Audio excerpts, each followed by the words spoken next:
Hi viewers, welcome to our channel. ప్రస్తుతం మనతో పాటు సీనియర్ జర్నలిస్ట్ దాము బాలా సార్ వారితో మాట్లాడాం. నమస్కారం సార్. నమస్తే సార్, నిన్న ఏపీలో చూసుకుంటే ఎన్నో ఎగ్జిట్ పోల్స్ రావడం చూస్తాం. అది చాలా వరకు వైసీపీ ఫేవర్లో, ఇంకొంతవరకు టీడీపీ ఫేవర్లో ఇవన్నీ ఉండడం చూస్తాం. అయితే ఎన్ని ఎగ్జిట్ పోల్స్ వచ్చాయి, ఎవరు అధికారంలోకి రాబోతున్నాయని చెప్తున్నారు. అయితే నిన్న అంతా ఎగ్జిట్ పోల్స్ వచ్చినప్పటికీ ఇప్పటికి కూడా పర్టికులర్గా ఈ పార్టీ అధికారంలోకి వస్తుందని చెప్పలేకపోతున్నారు. ఎందుకు ఈ గందరగోళ పరిస్థితి నెలకొంది సార్? మనం సాక్షి ఫ్రంట్ పేజీలో చూస్తే ఏపీలో మళ్ళీ వైసీపీ అన్న టైటిల్లో వాళ్ళు పెట్టారు. ఇటు జ్యోతిలో కూటమిదే విజయం, ఈనాడులో కూటమిదే విజయం. సో ఈ బేసిక్గా ఇదనమాట. దీనికి సపోర్టింగ్, ఆ టైటిల్కి సపోర్టింగ్గా కిందంతా వాళ్ళ సర్వేలు చెప్పుకోవడం. తెలుగుదేశం కూటమి అలాగే వాళ్ళ సర్వేలు చెప్పుకుంటున్నారు, వీళ్ళు అలాగే చెప్పుకుంటున్నారు. ఎవరు కూడా అసలు మొత్తం సర్వేలన్నింటినీ కూడా ఎవడన్నా దగ్గర పెట్టుకొని అనలైజ్ చేయాలంటే కూడా సాధ్యం కాదు. ఎందుకంటే వాళ్ళు కంప్లీట్ డేటా లేదు. చాలా సర్వేలు ఎప్పుడు మనం ఆ పేర్లు కూడా వినలేదు. కిరికిరి అనే ఒక సర్వే కూడా ఉంది. సో ఈ పేర్లు వినలేదు. సో నేను ఏమనుకున్నా అంటే ఇదంతా కావాలని ఒక గందరగోళాన్ని క్రియేట్ చేస్తున్నారు. ఒక్కోసారి ఏంటంటే చాలామందికి గందరగోళం అవసరం అవుతుంది. అయోమయాన్ని సృష్టించడమే వాళ్ళ పని. సో ఇది ఎందుకు జరుగుతుంది ప్రధానంగా అనుకున్నప్పుడు ముందుగా రెండు సర్వేలు, అంటే రెండు లిస్టులు నా దగ్గర ఉన్నాయి. ఒకటి తెలుగుదేశం వాళ్ళు సర్క్యులేట్ చేస్తున్న సర్వే లిస్టు, రెండోది వైసీపీ వాళ్ళు సర్క్యులేట్ చేస్తున్న సర్వే లిస్టు. ముందుగా తెలుగుదేశం వాళ్ళు సర్క్యులేట్ చేస్తున్న సర్వే లిస్టులో చూస్తే మొత్తం 40 సర్వేలు ఉన్నాయి. ఇది ప్రపంచంలో ఎక్కడ ఉండదు అనుకుంటా. 40 సర్వేలు అవసరమా అంటేనే అర్థం ఏంటి, కావాలనే గందరగోళం క్రియేట్ చేయదలుచుకున్నారు. తెలుగుదేశం వాళ్ళు నాకు పంపిన సర్వే లిస్టులో 40 ఉన్నాయి కంప్లీట్గా. ఆ సర్వే చదువుతాను.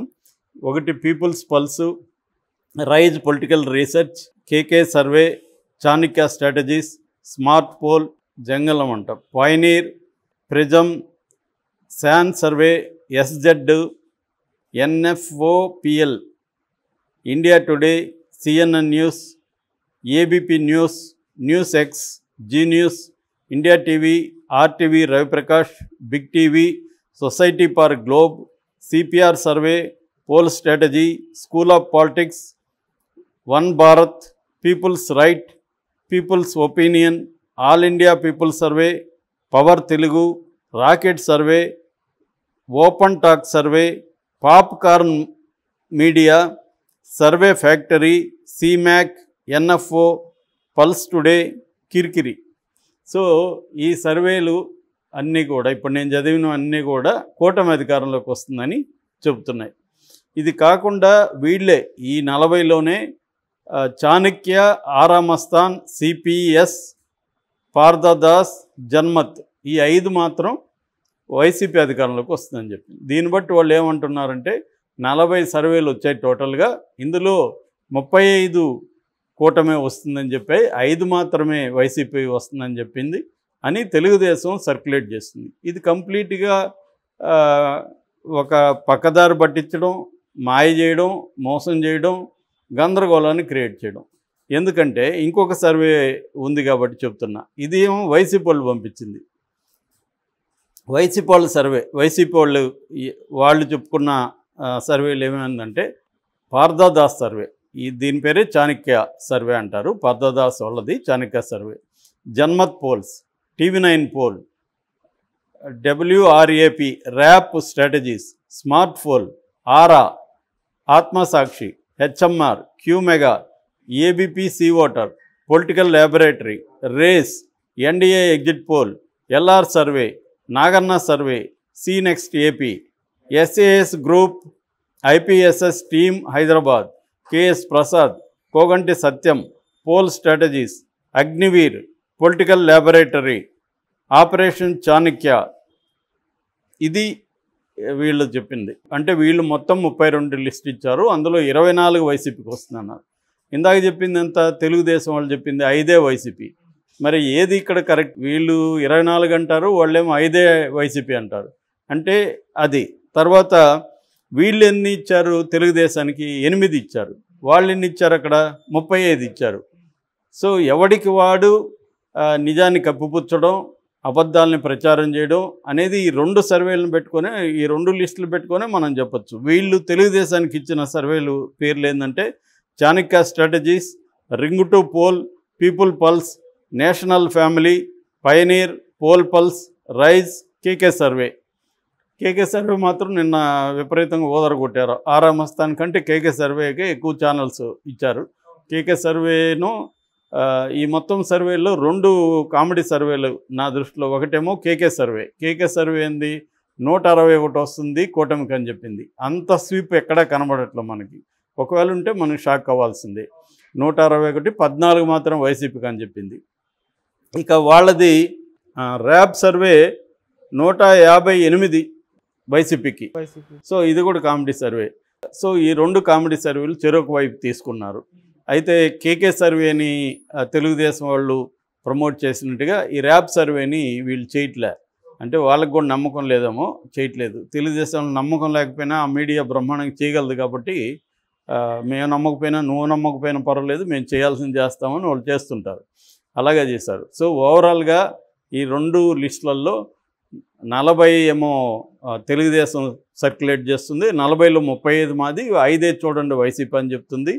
ఇటుపక్కేమో వీళ్ళు 32 చేస్తున్నారు, 24 మాది, 8 మాత్రమే తెలుగుదేశం ఉంది, దీన్ని నమ్మండి అని వీళ్ళు చేస్తున్నారు. సో అంటే వీళ్ళ అదేదో సినిమాలో మేమేమన్నా చెవులో పువ్వు పెట్టుకున్నామని అంటుంటాడు కదా అతను, హిందీ యాక్టర్. అలాగా మనమేమన్నా రీడర్స్ కావచ్చు, ఆడియన్స్ కావచ్చు, ఇంతంత పూలు పెట్టుకొని కూర్చున్నామా అనేది మనకి డౌటు. సో వీళ్ళ సర్వేలు చూస్తాయి. అంటే వీళ్ళు ఏంటంటే అబద్ధాలను తెలిసినా ప్రచారం చేద్దాం, నమ్మేవాడు గొర్రె నమ్ముతాడు కదా అని ఇంకా నమ్మకంతో చేస్తున్నారు. ఎట్లాగో 2 రోజుల్లో వస్తుంది కదరా, ఇప్పుడు ఎందుకురా ఈ డ్రామా అని చాలామందికి అనిపిస్తుంది. 2 రోజుల్లో వస్తుంది. 4వ తేదీ సాయంత్రానికంతా మనకి ఒకవేళ టైట్గా ఉంటే సాయంత్రం అవుతుంది, 2, 3 అవుతుంది. టైట్గా లేదు, ఒకవైపు వేవ్ కనబడుతుంటే 12, 1 గంటకంతా మనకు క్లారిటీ వచ్చేస్తుంది. మార్నింగ్ 10 తర్వాతనే ఒక ట్రెండ్ అర్థమవుతుంది మనకి. సో ఇంత ఉన్నప్పుడు ఎందుకు వీళ్ళు ఇంత డ్రామా ఆడుతున్నారంటే లాజిక్ ఉంది దాని వెనకాల కూడా. వీళ్ళిద్దరూ ఎందుకు ఆడుతున్నారంటే దీంట్లో ఫస్ట్ వచ్చి మన బెట్టింగ్ బ్యాచ్ ఏంటంటే ఆల్రెడీ కట్టేసి ఉన్నారు 2 వైపులా. సో ఇప్పుడు వైసీపీ వైపు వాళ్ళు కట్టుండే వాళ్ళు ఏం చేస్తారు, వాళ్ళు ఒక రకమైన బెట్టింగ్ని ఇచ్చేస్తారు. ఆల్రెడీ వైసీపీ కట్టేసి ఉన్నారు, ఇంకా కట్టించాలంటే ఏంది, వైసీపీ గెలుస్తుందని వీళ్ళు కట్టారు, తెలుగుదేశం గెలుస్తుందని కట్టేవాళ్ళు ఎక్కువ ఉంటే వీడికి డబ్బులు వస్తాయి వీడి మీద. సో రివర్స్లో వాళ్ళు అంతే. ఇలాగా చెరొక వైపు చేరి చేస్తున్నారు. ఇది ఒక డ్రామా. అందుకని మనకి చాలా పేర్లు కిరికిరి లేకపోతే ఇంకేదో జడ్డు రకరకాల పేర్లు ఉన్నాయి, గుర్తుపెట్టుకోలేం. సో ఈ పేర్లన్నీ కూడా ఎవరికి తెలియదు. ఇప్పుడు మనం కూడా రెడ్ టీవీ సర్వే అని వదలొచ్చు, ఏముంది, ఒక మైక్రోసాఫ్ట్ వర్డ్లో టైప్ చేసేసి కొంత చిన్న గ్రాఫిక్స్ యాడ్ చేసేసి వదిలేస్తే మన ఇష్టం వచ్చినట్టు వదలొచ్చుగా. మనకి నీకు ఎన్ని ఫిగర్ కావాలి చెప్పంటే అంత ఫిగర్ వేసేయచ్చు. ఎవడు అట్లాగే ఉన్నాయి. ఇది ఎవడు సర్వే ఏంటి, వాడు ఇదేంటి, వాడు ఏం సర్వే చేశాడు, అథెంటిసిటీ ఏంటి, వాడి దగ్గర ఉన్న వీడియో ఫుటేజ్ ఉందా వీళ్ళు సర్వే చేసినట్టు, ఏ రకమైన ఏమీ లేదు. వాడి కూర్చొని చెప్పడమే టీవీల్లో, లేదు అది కూడా లేదు. చాలామంది ఏంటంటే పిఆర్ నెట్వర్క్లకి వదిలేయడమే ఈ సర్వేలు అని చెప్పి. సో ఇవి నిజంగా చేశారా లేదా ఎవడికి తెలియదు. అందుకని కొన్ని రకాల సర్వేలు మనకి రెగ్యులర్గా చేస్తున్న వాళ్ళు, ఎవ్రీ ఇయర్ చేస్తున్న వాళ్ళని మనం కొంతవరకు అట్లీస్ట్ వీళ్ళు సర్వే అయితే చేశారు, వాళ్ళు చెప్పింది నిజం అబద్ధం పక్కన పెడితే సర్వే అయితే చేశారు కనీసం అని అనుకునే వాళ్ళు కొన్ని ఉన్నాయి. ఈ ఆరా మస్తాన్ కావచ్చు, చాణక్య కావచ్చు, రైజ్ కావచ్చు, ఆత్మసాక్షి కావచ్చు, ఇట్లాంటివి కొన్ని ఉన్నాయి ఇటుపక్క. ఇంకా నేషనల్ సర్వేలు కూడా ఉన్నాయి. సో ఓవరాల్గా ఏంటంటే ఆంధ్రప్రదేశ్లో నేను ముందు నుంచి కూడా చాలాసార్లు చెప్పాను, ఎవరికైనా గుర్తుంటే, ఎగ్జిట్ పోల్స్ వచ్చినాక కూడా మనకు క్లారిటీ రాదని చెప్పాను. ఇప్పుడు ఎలా కన్ఫ్యూజన్ ఉందో అప్పుడు కూడా అలాగే ఉంటుందని చెప్పాను. అలాగే జరిగింది. ఎగ్జిట్ పోల్స్ వచ్చినా కూడా కన్ఫ్యూజనే. ఇది క్లియర్గా ఏమార్చడం, మోసం చేయడం, పక్కదారి పట్టించడం తప్ప ఇంకొకటి కాదు. సో సర్వేలు, ఎగ్జిట్ సర్వేలు అనేది మర్చిపోయి రాలేదనుకొని మనం ఉంటే సరిపోతుంది. అసలు ఎగ్జిట్ సర్వేలు రాలేదు గురు, మాకు అసలు మేము చూడలేదు అనుకొని మనం వెయిట్ చేస్తే ఇంక 2 రోజుల తర్వాత తెలుస్తుంది. ఇవన్నీ కూడా బోగసే. వీటన్నిటిని చూడకుండా మన మానసిక ఆరోగ్యం బాగుంటుంది. నువ్వు చూసే కొద్దీ నీకు మోర్ కన్ఫ్యూజను, మోర్ పిచ్చెక్కి నేను ఎక్కడున్నాను సార్ అని బ్రహ్మానందం టైప్లో డైలాగులు చెప్పుకోవాల్సి వస్తుంది. కాబట్టి ఎగ్జిట్ సర్వేలకు దూరంగా ఉండి మీ ఆరోగ్యాన్ని కాపాడుకోండి. ఇంకో 2 రోజుల తర్వాత వస్తుంది. Right sir, thank you so much sir.